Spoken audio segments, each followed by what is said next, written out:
she wasn't always on that path, right? So when I spoke to her in the July, when Boris stood down, and it was like, well, who are you going to support? I was behind Liz, but I did say, and she did accept, there should be a spending review done in parallel with the budget to show how we would cut our coat according to our cloth.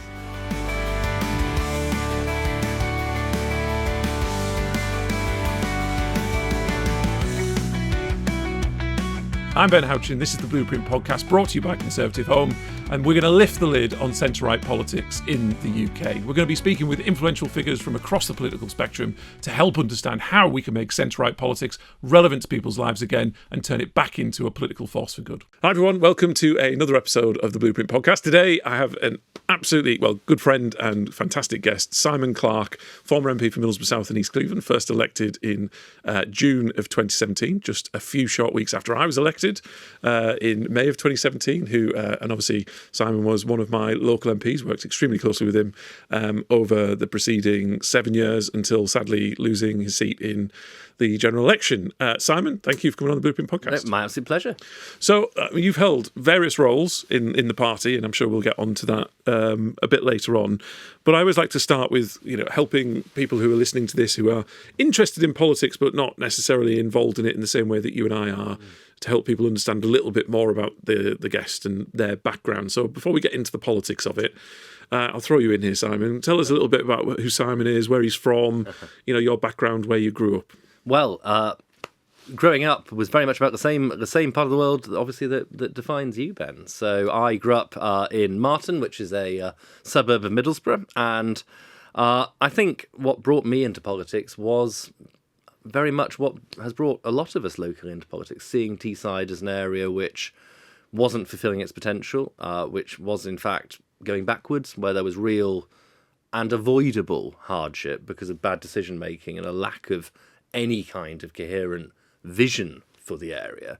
And growing up, that left a massive impression on me, actually, because it always felt to me that Labour had a iron grip on the region, but also iron can also be quite brittle, and it was the classic thing of being superficially very strong, but also actually underneath not really underpinned by anything very, very meaningful anymore. And Brexit obviously blew that question wide open when local Labour MPs just refused to accept what their constituents had voted for.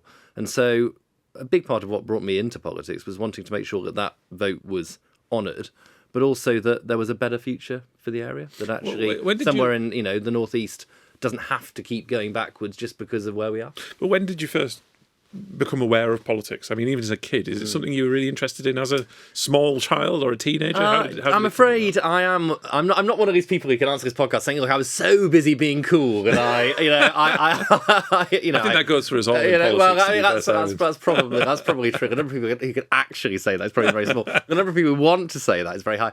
I think I knew from sort of 18, 19 that this was something that really interested me. Okay. I have a deep love of history. I adore, the drama and the colour and the significance of politics. And I think actually one of the things we don't do as a country is take politics seriously enough, actually. I think we've become very cynical.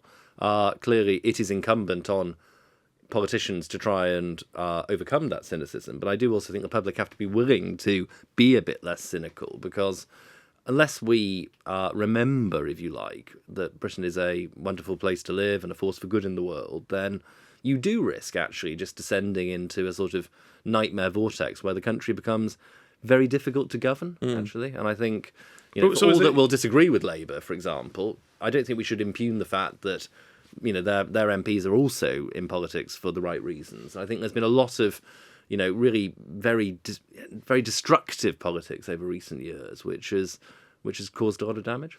But did you get involved with the Conservative Party at university, or were you doing that younger as a teenager? No, it was university really where it crystallised. So I did quite a lot at Oxford, which I think gave me the confidence that I was pretty good at it. I mean, it wasn't all sort of conservative politics. I was the student union leader. I was the JCR president of my college. Oh, yeah. So I think probably the first and last conservative elected as a student union figure for a very long time. I don't know whether Oxford's different, but I don't know whether I've ever said this to you, Simon, but when I went to university, my very first experience of any politics, I thought I'd get involved.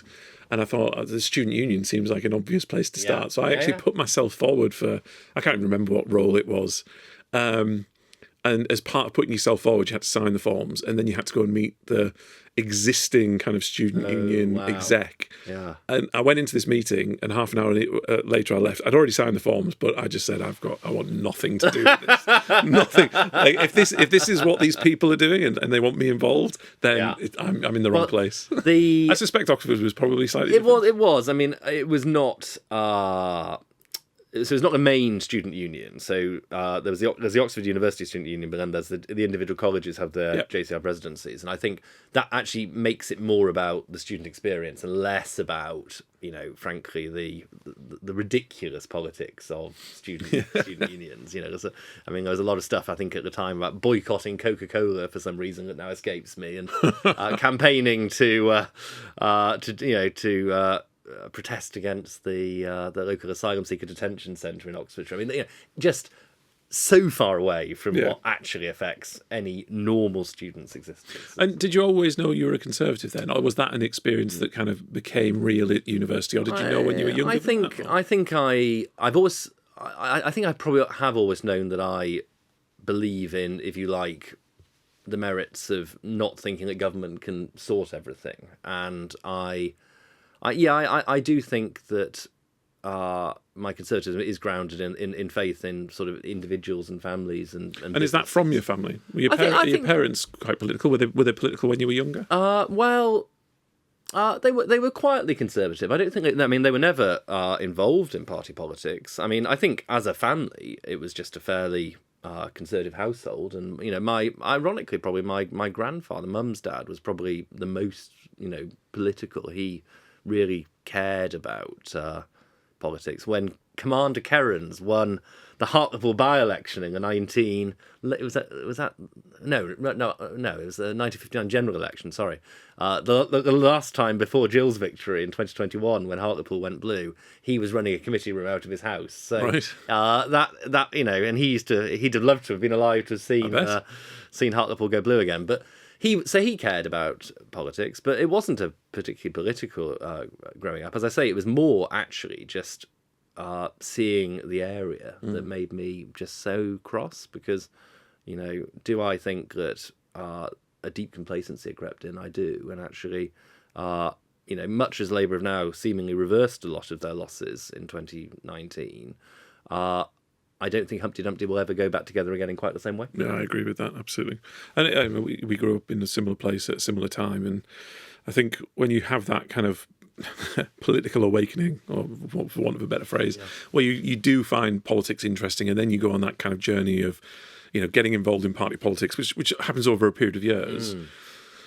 I remember thinking, I mean, be overly simplistically, we've had, wall-to-wall Labour in Teesside since, basically the war of the late 50s, right across the area, local council level, MPs.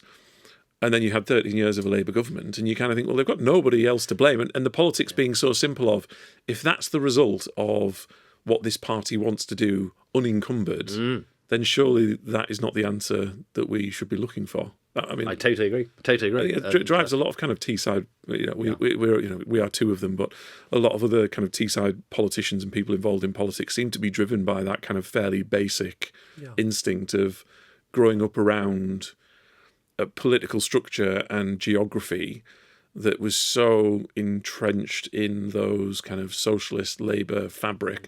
That whole old added trope of, my dad voted Labour, my dad's dad voted Labour, and we just do because it is. It almost kind of felt like there is a generation of people on particularly Teesside, but actually probably elsewhere in the Red Wall, that have kind of pushed back against that narrative because the facts didn't correlate with what they were being told. I think that's right. And I think Labour are probably too comfortable now in thinking that everything's just smoothed over and it's back to normal, and that almost it was just a mistake. And I think that is a profound misreading. I actually think if they don't improve, there is a real risk that they lose swathes of seats at the next general election, probably even more than they lost in 19. And obviously we need to work hard to make sure that the Conservative Party are there to have a positive offer, but I could also see Reform doing a lot of damage, actually, in areas like Tyne and Wear, where we don't have a foothold in the way that we do on Teesside, and that is going to be, I think, a progressively more significant dimension of the next of this Parliament, rather. Well, we'll definitely come on to that, Simon. But just to finish this bit off, so kind of got involved a little bit in politics at university. How did you transition from that kind of first involvement through to obviously standing in Middlesbrough South and East Cleveland, where you became the MP? The truth is, I put my money where my mouth was in 2010. So I was working for a city law firm. I was just finishing my training as a solicitor, and that coincided with the general election. And I thought, well, if you're going to try and get into Westminster, there's never going to be a better time than now, right? There's never going to be a better chance to go and learn and work alongside a new generation of Conservative politicians. So I took the jump from law and applied to be Dominic Raab's senior researcher. And Dom was obviously someone who was going to go places, was interesting, fiercely intelligent, very, very, very driven. And he'd just done a similar role for David Davis as an advisor up until the 2010 election. So he kindly took a chance on me, and we worked together really constructively for over 3 years, which was great, and that gave me a real grounding in Parliament, in parliamentary procedure. It absolutely affirmed that this is where I wanted to be and to work, and this wasn't sort of just me sort of dreaming. I think some people say Parliament's not what they expected. It was exactly what I expected. It was great. And I really enjoyed working for Dom, who I never found to be this sort of difficult figure that some people subsequently made out. I mean, he was tough and flinty, but he was tough and flinty on himself, right? I mean, that's just who Dom Raab is. And it was a really good grounding. Applied for the candidates list and stood for Middlesbrough in 2015, which is a well-worn path trodden by a few others in this room. A few years early. And again, testing yourself in a parliamentary election is another threshold of actually, is this for me? Because a lot of people, frankly, don't enjoy the hard yards of campaigning, don't find the reality of trying to win votes and, spending so much time on the doorstep, doing visits, yada, yada, yada, actually particularly fulfilling. I do. I love that part of the job. And I was very lucky that I made a lot of friends within South Tees, my local association at that time. And when the snap general election in 2017 was called, I was in a really strong position then to secure the nomination for Middlesbrough South and East Cleveland. And in that sense, as with all political journeys, I was in the right place at the right time, and was fortunate to have that opportunity at the precise moment when it worked for my own life. Which is interesting, because Middlesbrough South and East Cleveland, I mean, it's been various iterations over the years, but really hadn't been a Tory seat since Michael Bates in the early 90s. And given the Theresa May election in 2017, didn't feel like it was one of those seats that would have come to us, given what else ended up happening. But you ended up winning. You were the only Conservative MP in the region at the time. What was different about Middlesbrough South and East Cleveland at the time, considering what happened elsewhere? Well, I think I think that Brexit was almost the perfect issue for Middlesbrough South and East Cleveland. People really cared about it in that part of the Tees Valley in a way which perhaps wasn't replicated in Stockton and Darlington. So I think it was even more of a significant issue, the fact that local Labour were so wedded against it and refusing to listen on the subject. I think the fact that the incumbent Labour MP stood down, so I think the fact that I was standing against a new candidate rather than against someone who had that extra 2, 3, 5% that incumbency can give you probably helped. I'd like to think we ran a good campaign. Probably that had absolutely no bearing on it, but you have to tell yourself this.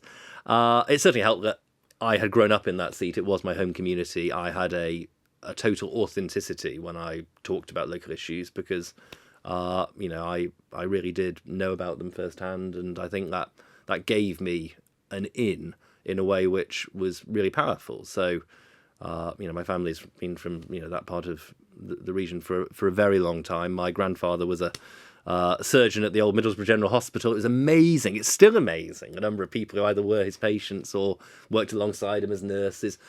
Things like that. People who knew mum and dad, people who knew me. And just sort of that.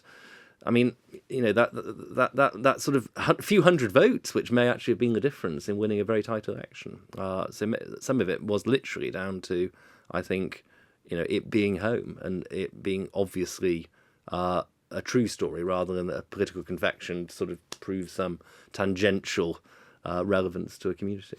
I mean, it was also interesting that if we move forward to 2024, when you lost by 214. But I mean, in effect, counting, which is in effect it's 100 votes, right? 100 vote swing would have changed everything. And the interesting thing, which again lots of people still don't realise, is you were only one of two people in the country that didn't have a Reform candidate to stand against you. Now, I mean, I know both you and I talked about this during the campaign, and I've said even more recently to people, it was a bit of a bizarre result because to some extent you can't really out-reform Simon in Middlesbrough South and East Cleveland in the way that seat actually is.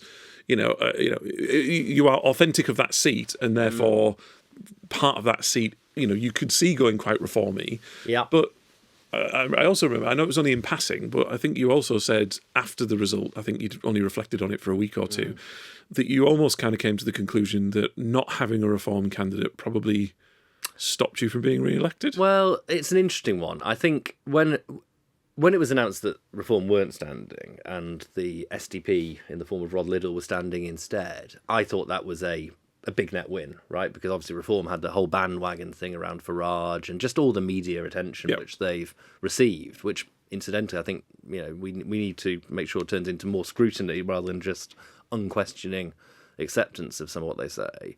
But what really transpired in those closing weeks of the campaign, there was quite a big issue with people actually who were of that mindset just not being prepared to vote at all if Reform weren't on the ballot paper. So you might have assumed, Reform aren't there. I've got a very Brexity Tory MP who has at every turn done everything he can to try and honour that decision. And by the way, is by any definition on the right of the Conservative Party.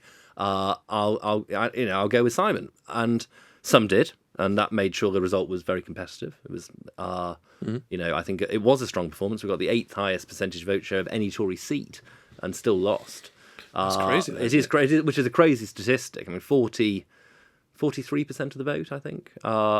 Which was, in fairness to local people, very good of them, given how, difficult the last few years have been. But I was having conversations, on polling week, on polling day, with Reform voters, saying to them, look, if you don't vote, it's odds on that Labour will win this seat, and you'll end up with someone, with whom you disagree far more than you disagree with me. And they were still adamant. Look, I'm sorry, Simon. We are going to send a message. But do you think there were Reform voters, therefore, that ended up voting Labour to get rid of the Conservative Party? I don't think so. I think the main thing was just that they just abstained en masse. I mean, I think it may be that some Labour voters who would otherwise have gone to Reform didn't vote, and this is the point I was referring to when I said actually if Reform had been on the ballot paper. It's interesting. So if you assume that the Reform-minded Conservatives broadly just abstained, I think quite a few Reform-minded Labour types, in the absence of Reform, would rather have had my Labour opponent than me. And so I think that may have been where a few hundred votes, which again was all that signified here, did go to Labour, which otherwise might have gone to Reform. But that's a counterfactual that you can never prove. And in truth, I'm not bitter about the result in any way. You can't go into politics if you're not prepared to lose. Absolutely. Right? And I feel we had a good and effective local campaign, and we left no stone unturned. I don't wake up at night thinking, Christ, if only I'd worked a bit harder, or if only I'd said that. I don't know how I could have done any more, given what I could control of the race to win. And if you know that, then I think your conscience is at peace. One of the things that came up in your seat that wasn't necessarily, it wasn't uniform across the area. There was a lot of leafleting. There was a lot of the stuff that came through the door from Labour, and I suspect on the doorstep when they were speaking to them, about Liz Truss. And obviously you served in the cabinet for that short period of time. Do you think, what are your views on that? I mean, for what it's worth, just so you can think about that, Simon, for a second. One of the things I didn't think the result was going to be as bad as it was. I didn't think it was going to be good. I thought it was going to be bad, but I didn't see it as bad as it was going to be as bad as it was. And maybe that was because of the result that I'd had a few weeks before, which meant that we maybe our realities were slightly skewed.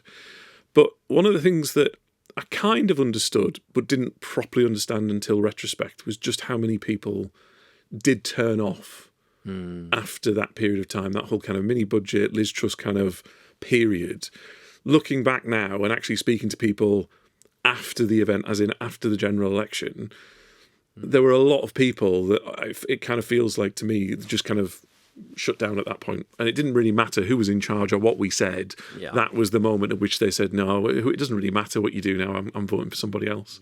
Well, I think it's that whole period really from July 2022 when Boris was removed, I think through to the election being called, where it just went catastrophically wrong. And I continue to believe to this day we should not have got rid of Boris Johnson. I fundamentally oppose that decision. I think whilst mistakes were made, it was not for Conservative MPs to remove someone who had won such a personal mandate from the electorate.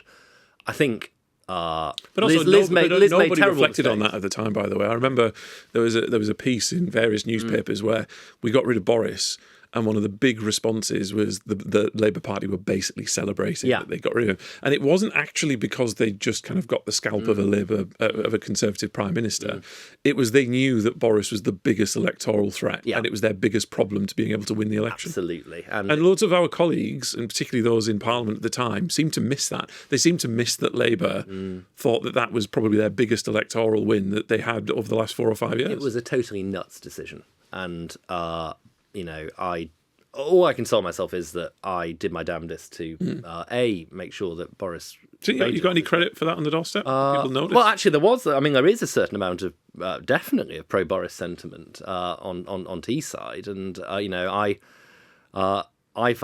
think I would have faced more difficulty locally if I'd been on the opposite side of that ledger than the one I was on. I got far more praise for having been loyal to him than I did stick for having backed him. I think when I was out campaigning with you in the general election, we knocked on a lot of doors, and I lost count of the number of people who, they would talk to you about the general election and politics, etc. But then they would usually end with, "You should never have got rid of Boris," or "I would be voting for you if you still had Boris." Yeah, totally. And that was. People feel like that went away after kind of a year or two of Boris. It's still not gone away. It's still not gone away. It's still not gone away. And maybe we're now turning a page, but maybe not, right? And that's it's too soon to say on that score. But to your point earlier on Liz, what obviously was then the double whammy was losing the financial competence question, which John Major never recovered after Black Wednesday in '92. I think we were in a very similar position after that mini budget. I am the first to say Liz did make some mistakes. She unquestionably just went too far too fast. But it is also the case she got frantically unlucky with the global circumstances the central banks were literally at that very moment acting belatedly to curb inflationary pressures, and also the fact that the bank had made serious mistakes around the regulation of the LDIs. And so I think there were genuinely factors which were out with her control. And you then have to chuck into the fact that a lot of the Conservative Party didn't want her leadership to succeed. And in that sense, you did have a pool of MPs who were all too ready to strike when she stumbled. I mean, do I think that when you then have to change Prime Minister again after just, 7 weeks, to pick someone who your members had rejected, 2 months before? I mean, the whole thing was just a train wreck from that point. But I think at that point, I think you're right. You knew she had to go though at that stage. I mean, I think it was inevitable, right? Her authority was gone, but the original sin was ousting Boris Johnson. Actually, what followed was a consequence of that decision. Really, was in many ways the consequence of that decision, rather than I think the decisive moment. I think obviously the Truss moment was when it crystallised for a lot of people, but actually removing Boris was probably already a fatal misstep, I think. I think I don't disagree. I think the huge misstep of getting rid of Boris, people will reflect on for a long time. But if you also take it down to brass tacks as well, you've got most of this country who aren't interested in politics and actively dislike politics in general, seeing interest rates go up, bank interest rates go up, mortgage rates go up, energy costs go up, and fundamentally they see the government at the time overseeing that. Yeah. And the media and various people blaming Liz for it. Do you think that's an unfair characterisation? No, I mean, I think any government... Because you were more inside it, so I mean, I didn't see...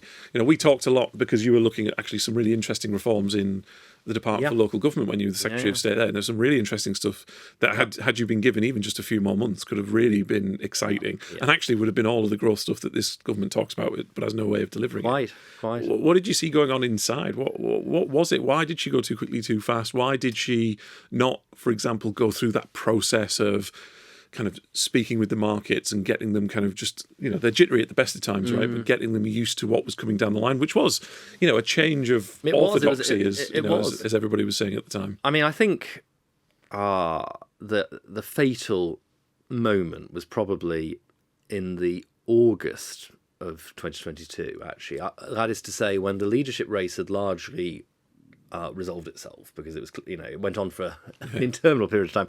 It was clear for some weeks that Liz had won, and so she spent quite a lot of time at Chevening, the Foreign Secretary's residence, planning her administration. And I think it just got a bit giddy at that point in terms of what could be done. I think there was an excess of radicalism. What caused that? Well, Liz was very concerned that she needed time. She needed, in order to show that her reforms could actually unlock growth. And she was absolutely determined that, if there was to be a general election in the second half of 24, which was the anticipated situation, then we needed as much time as possible to show that actually this was how you galvanise growth. The lower tax economy was going to do that.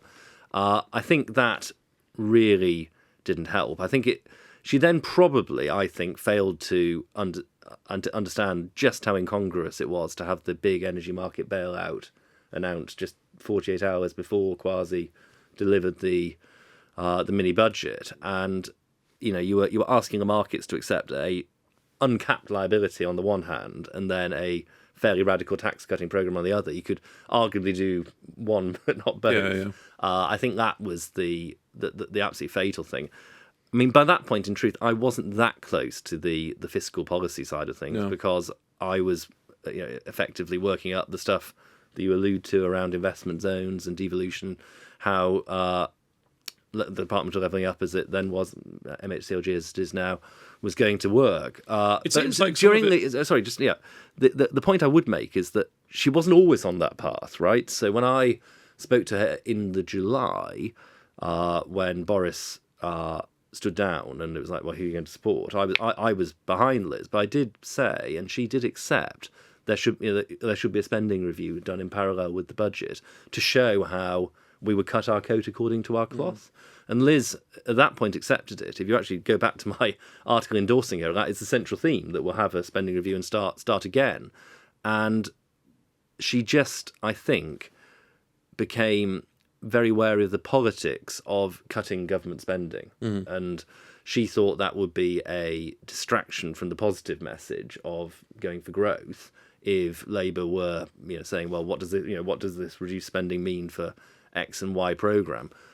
She should never have moved away from that. If she had shown that there was a serious commitment to bringing government spending down from what is a very inflated post-COVID number, I think it would have been okay. I really do think it could have been done.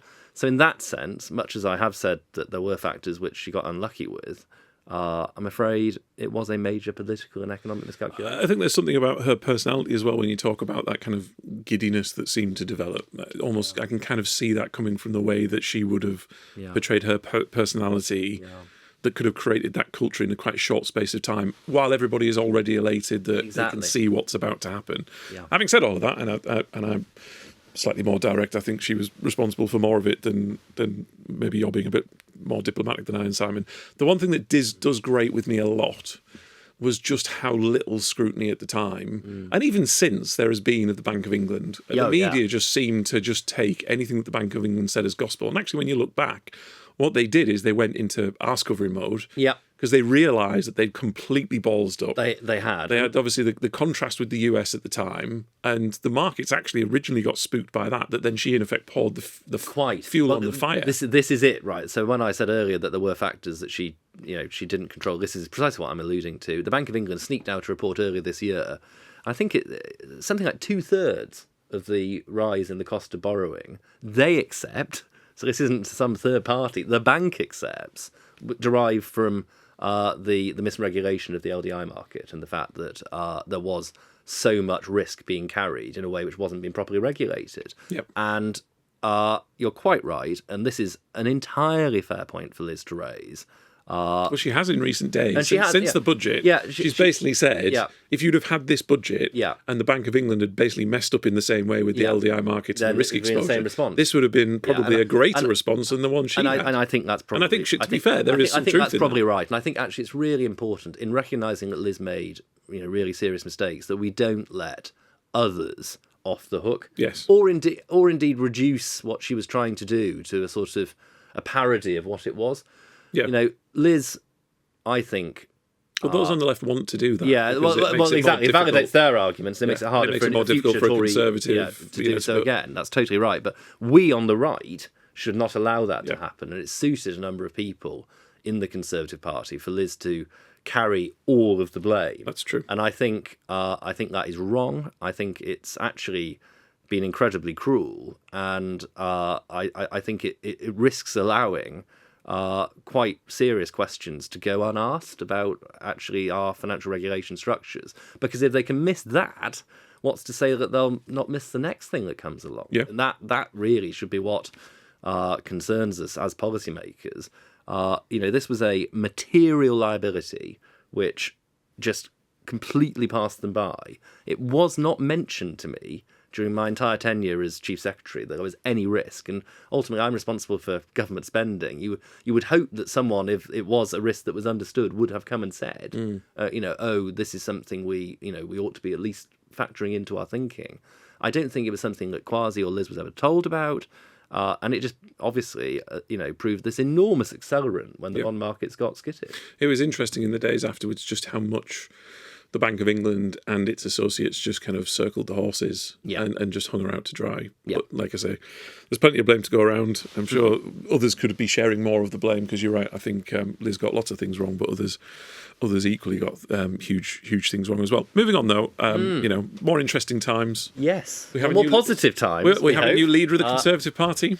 I certainly now think that Kemi is a wonderful choice for us to have met. And you backed Kemi during the campaign as well. Yeah. And why was that? Why did you think Kemi was the right person for the job? I think precisely because she represents the candidate who can best turn the page, right? So if we look at the absolute dog's breakfast of the last Parliament, where it was so hard to define what it was to be a Conservative and what the Conservative Party was going to do, not least because you had such different visions between Boris, Liz and Rishi. I think by the end of it, the public were understandably pretty confused what it was that we were going to try and do for them and why it was that we were doing so. And I think what Kemi has said consistently throughout this race about first principles is at the absolute heart of why she is the right person to lead the party now, because we've got to get back in this first phase of opposition to actually unpacking what it is to be a Conservative and why it is that our policies can make people's lives better. And we haven't made that case in any kind of organised way for a lower tax, lower regulation approach to running the country since Margaret Thatcher left office. I just don't think there has ever been a reversion to first principles. Cameron Osborne did something slightly different, right? They detoxified the brand in a way of actually hugging Labour quite close on a lot of issues and actually showing that the Conservative Party was a softer and more likeable entity than people had thought during the new Labour years. I think Kemi will do something quite different, which is actually going back to effectively the founding principles of classical liberalism and why it is that can offer a better future for people across the country, and that will be an almighty task, because we haven't aired these things for a long time. How does They're that not always contrast with intuitive. Boris, though?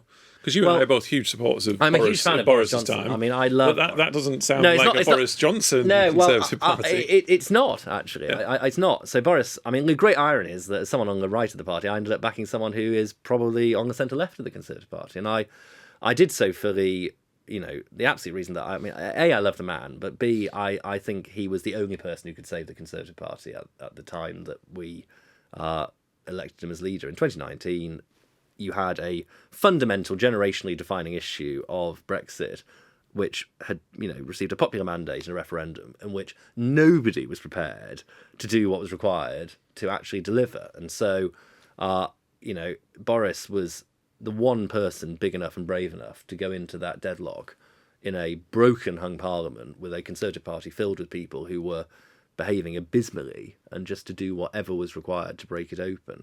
And I think that was hugely important for democracy, actually, for faith in wider politics, not just for the Conservative Party's future. But it's not actually quite my school of conservatism, really. I am more.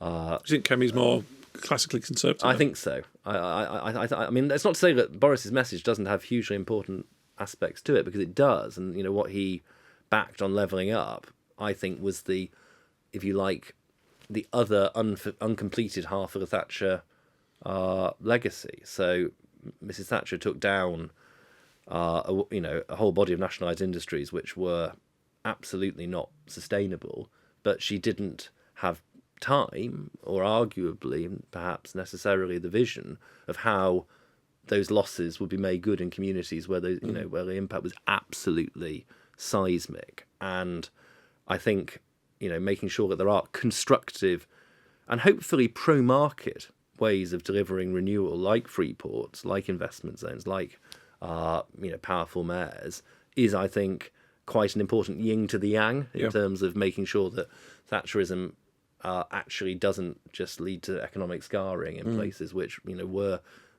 largely the unfortunate victims of something which was just beyond their control, driven by global markets. I think she does. I mean, I think don't forget that integral to her campaign is Lee Rowley, representing a very gritty North Midlands community until he was defeated in the general election. Obviously, she's got people like me, who will be in her ear, and I know you as well, right? And I think she does understand that we have to complete that mission, and actually it makes it it makes it much easier for us to explain that ours is a compassionate vision if we do that. And what's Kemi like? I mean, I know Kemi reasonably well, but you know a lot better than I do. And for people listening who probably don't know her at all, what's Kemi like? Well, I mean, as a person? I think the first thing to say is that you know when you're with her, you're in the presence of a natural leader, right? She's a dominant personality. She's strong. She's absolutely and totally determined and resolute, and all of the moral seriousness of someone who really is in politics for a mission. But what people perhaps don't see is that she's also actually very kind and good company. And one of the things I love most about Kemi is her laugh, which you do hear sometimes at the podium, and it's a very genuine laugh, and there is a lightness to her which doesn't perhaps always get. The BBC sort of want to brand her as a culture warrior or whatever, and actually, like everyone, she's a much more nuanced personality than that. And I think she knows what she knows, but she also knows what she doesn't know. And I think what she likes to do is to test arguments, right? She's impatient with cliche, and so even if she probably underneath agrees with you on what you're saying, she's quite inclined to push back on it, almost just to make you make the argument again and see whether it's truly convincing. And that is, I think, sometimes at times taken for this abruptness and this being rather difficult. But actually, I think it's part of her just intellectual questing nature that she absolutely won't take anything on face value. She wants to make sure that actually when we step on something in policy terms, that it's sound underfoot. And I think that is going to be really important, because we desperately need to have, if you like, a wider understanding within the Conservative Party first, but then in the country as a whole second, about, what it is that we believe. Mrs. Thatcher would have famously thumped down Hayek and said, "This is what we believe." Yeah. It doesn't need to be that intellectualized, but we do need people to understand that, if you like, free market economics and free people is a vision, rather than just that we're not as kind as Labour are because we're not prepared to spend as much. So what do you think happens from here? So Kemi's now leader. She has her shadow kind of team in place. What do you think the next steps are for her in the Conservative Party? Well, I think the first thing to do is to make sure that at every turn we set out a coherent philosophical approach, right? That we're doing and saying this because we believe in these values, and to re-establish a set of values which form an identity for the Conservative Party, which has been totally lost, right? So I think people know what Reform stand for. People are finding out what Labour stand for. Do you think people know what Reform stand for? I think they do and they don't, right? I think they know one thing about them, which is they're tough on immigration, right? But that's their brand, and it's working quite well for them at the moment. But ultimately, we don't have a brand at the moment. Our brand is broken, and the first thing to do is just to absolutely, and you have to do this in politics until you're virtually, to the point of going mad, but message consistency, about the things that we believe. To that, I suspect will be allied a massive policy review, which then forms the next phase of opposition, which is about bolting on the policies to the principles. But we are 4 years away from a general election, and it is much more important that we actually ground the discussion in values first before we move on to refine detail. I really do believe. So how do we do that? Who knows what the policy landscape will be? No, of course. And that's, to be fair, what Kemi ran the leadership campaign on. And to be fair, Robert Jenrick kind of took the opposite approach. I don't necessarily think either way actually won or cost them the leadership election. It kind of felt to me in hindsight that it was relatively inevitable that Kemi was going to win. I think that's right, but I think it's better that we take the public with us. So look, I have a lot of sympathy, for example, with what Rob said on the ECHR. But I think that if you look at the opinion polling on that question, the public aren't convinced that that's right or necessary at this point. Indeed, lots of listeners to this and people in the wider population would have no idea whether it's a good or a necessary thing to leave the European Convention on Human Rights, and what we would replace it with, and all the wider changes we might have to make to UK case law in order to actually allow us to implement a new immigration policy. That is precisely the point, right? That I think there's just so much more work to be done to have an answer to some of the really knotty problems which confounded us in government and are rapidly tangling Labour up. But is the risk to that not that we, as we have done over the last few months, vacate the playing field and allow Reform more space to fill it? Politics abhors a vacuum, and if we're off wondering about what our future principles and policies going to be over the next couple of years, Farage and Lee Anderson and Richard Tyson and others are not going to just go and sit on the sidelines while we get our act together. How do you balance that? And that is the balance. You're quite right. I mean, I think there's no risk of Kemi sitting on the sidelines. I think she will generate a lot of copy, and we're not suggesting here that this means we just go and sit in a dark room for a few years and sort of, have a massive brainstorming session. Clearly, there is a battle of ideas to be won. I think we're actually engaged in seeing, I fear at great cost to everyone, how a big state, big spend, big borrowing, big tax government is just going to, an old Labour government, really, because this is what this is, right? This is not New Labour 2.0. This is the closest we've had to Wilson Callaghan in the 70s. What makes you say that? Well, just I think the budget crystallises it most obviously, because that's big ticket numbers, right? I mean, even by the scale of government spending, you are talking about a material shift in the size of the state. But it's also the values that this government has shown, right? So whether it be whacking taxes on private schools, something that Blair and Brown never did because it would be seen as a tax on aspiration, whether it be their approach to union pay deals, where their first act is to use more than the money they've taken away from pensioners to stop the mouths of the union leaders with gold, for, I think, a really short-termist view about how they buy peace in the transport sector. These are not the actions of a moderate centre-left government. These are the actions of a quintessentially socialist government. And actually, we shouldn't be afraid of embarking on that battle of ideas. It's actually very refreshing, I think, if that space does open up. But, we should be in no doubt that I think this is a government that's there for the taking if we can get our act together. And a large part of that is going to be about explaining to the public that actually this approach just doesn't work. And, that is not going to be completely straightforward. Kemi, on her interview with Laura Kuenssberg, talked about page 2 politics, right? So explaining that the promises on the front page can sometimes have really difficult consequences on the second page of the book. And we've got to show people. She was talking politics specifically, wasn't she? I think because again, this is also the interesting bit that Kemi and the Conservative Party are going to have to deal with, which is we want to talk about principles and spend our time rebuilding that conversation with ourselves, never mind with the public. But every media outlet that we ever faced with are going to say, and specifically in that contest, it was, are you going to vote for or against the national insurance rise? Are you going to vote for or against the VAT on private schools?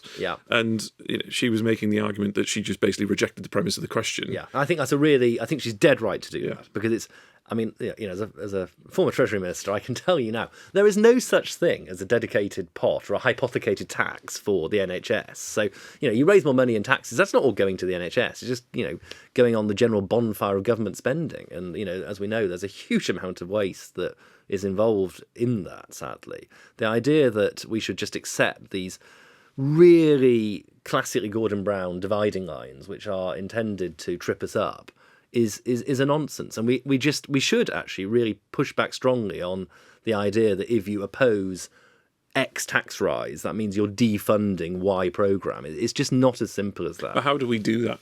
How do we I think not fall into that trap? I think you don't engage on the premise of the question. You make the point that actually the government spends 1.2, 1.3 trillion pounds. Are we really saying that this particular tax increase is going to mean that we can't reprioritise within that huge spending envelope to do things better? And I think over time, as you move towards an election, you obviously need to have clear and costed plans for what you would spend less on and tax more on, or less on, and that is all part of the process of having a considered plan for government. But, in the meantime, it cannot be the case that every time we oppose a Labour finance measure that we just accept that if we don't back it, their stated reasons for doing it are what we're opposing. That's just not a reasonable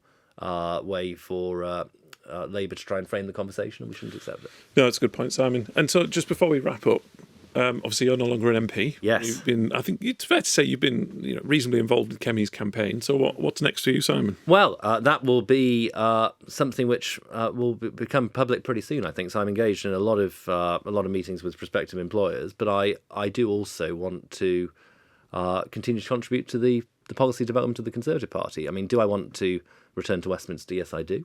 I have a strong sense of unfinished business, and actually the excitement that hopefully we can return to serve the country again in perhaps shorter order than we first thought, if we get this right. And in that sense, my passion for the whole of Westminster hasn't gone away. In fact, obviously I miss it a lot more, and you actually see something more clearly, because you are on the outside.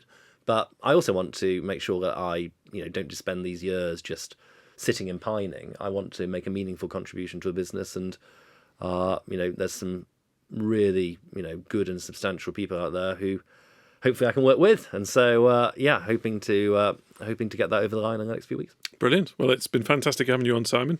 We'll have to get you back on soon. I hope that you absolutely are correct in that this isn't the end of your political journey, and we see you back either in the Kemi administration or as an MP at the next election. And it's been fantastic having you on the Blueprint podcast. Well, thank you very much, Steve, for the opportunity. Thank you, Simon. Thank you for listening to the Blueprint Podcast, brought to you by Conservative Home with me, Ben Houchen. Remember, you can like and subscribe on all of our social media channels, and you can catch a new episode every single Wednesday wherever you get your usual podcasts from.